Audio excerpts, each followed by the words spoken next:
Aujourd'hui, pourquoi cette introduction en bord de l'eau? Eh bien tout simplement, dans ma dynamique de jardin en permaculture urbaine, je vous propose une vidéo autour de la gestion de l'eau dans mon jardin urbain.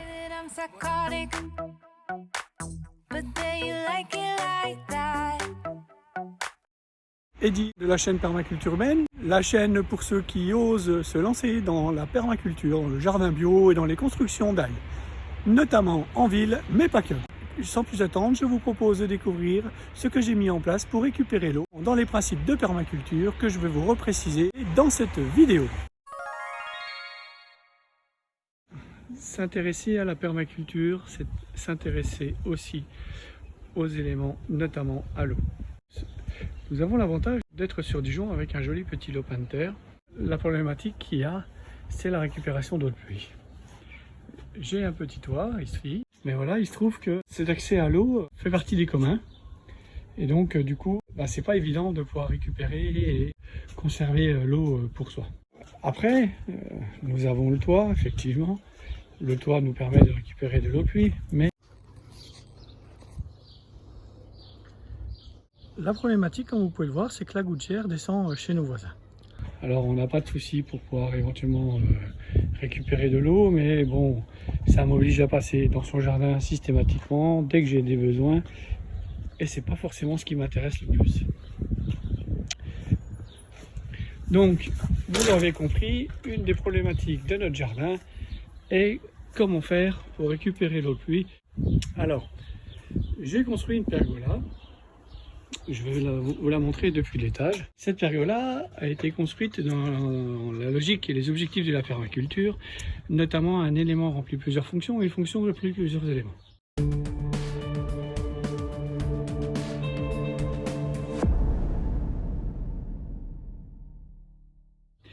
Cette pergola fait 3,50 m à peu près de longueur sur à peu près la même, fait 3,50 m sur 3,50 m en gros. Et il y a un dénivelé de 30 cm entre le début et la fin de ma pergola.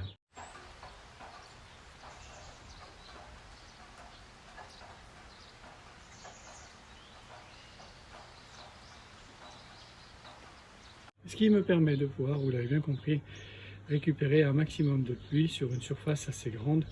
Bon, une surface de 10 mètres carrés, c'est pas l'idéal non plus, mais sur un terrain comme le mien de à peine 200 mètres carrés, ça commence à être intéressant.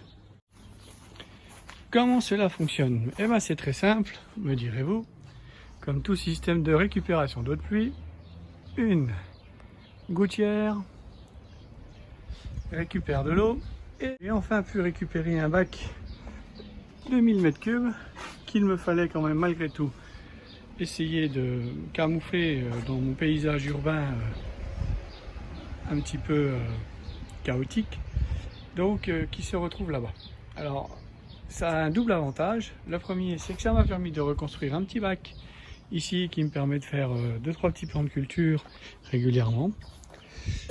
Ça me permet de pouvoir récupérer l'eau et de ne pas avoir à empiéter sur mon terrain pour pouvoir accéder à mon compost. Et l'autre avantage, c'est que ça me permet de récupérer l'eau de pluie du toit de mon cabanon où je construis mes meubles et où je travaille, ce qui me récupère une surface supplémentaire d'à peu près 6 mètres carrés d'eau de pluie.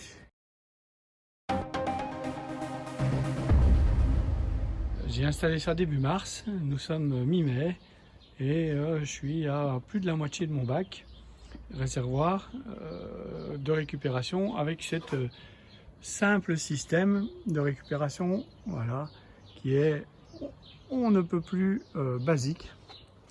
Bon, je vais juste, je pense que je peux récupérer un petit peu plus d'eau de pluie parce que j'ai pris un diamètre de chéneau un peu petit. Et effectivement, quand il pleut beaucoup, ça goutte énormément sur le devant de ma pergola et du coup, je perds énormément d'eau. Donc voilà. Dernier élément de récupération d'eau que j'utilise un maximum, puisque tout est utilisé et tout est utilisable. Et bien vous la connaissez, je vous l'ai déjà présenté, c'est la serre. La serre tout simplement avec mon système de serre en pente qui me permet de récupérer un maximum d'eau puisque j'ai installé un petit chéneau là-bas en bas. C'était pour faire un test cet hiver Dès qu'il pleut, je récupère l'équivalent d'un beau seau d'eau, donc en gros un arrosoir. Alors c'est pas grand chose, mais c'est toujours ça. En mode permaculture, mon sol n'est absolument pas à nu. Il est toujours recouvert de paille, de terre, de tonte d'herbe, d'anciens broyats, de tout ce qui peut me permettre de nourrir mon sol et surtout de lui préserver l'humidité.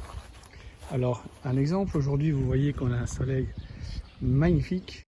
Et ben, je vais vous présenter ce qui se passe tout simplement sous mon sol.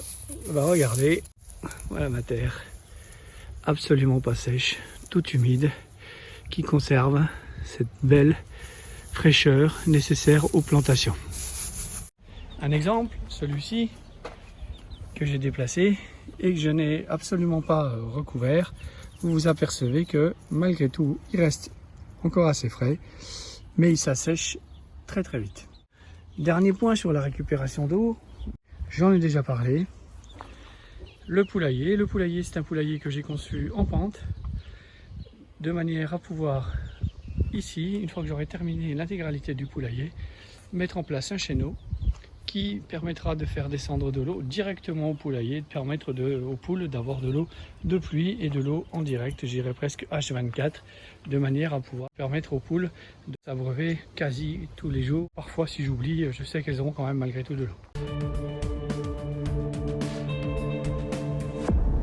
D'ailleurs, je vous invite à retourner sur la vidéo sur comment faire un goutte à goutte ou un abreuvoir à poules. C'est le système que je vais utiliser une fois que j'aurai terminé mon poulailler pour permettre aux poules d'accéder à cette tétine entre guillemets qui leur permettra de boire tout leur soul dès qu'elles ont envie.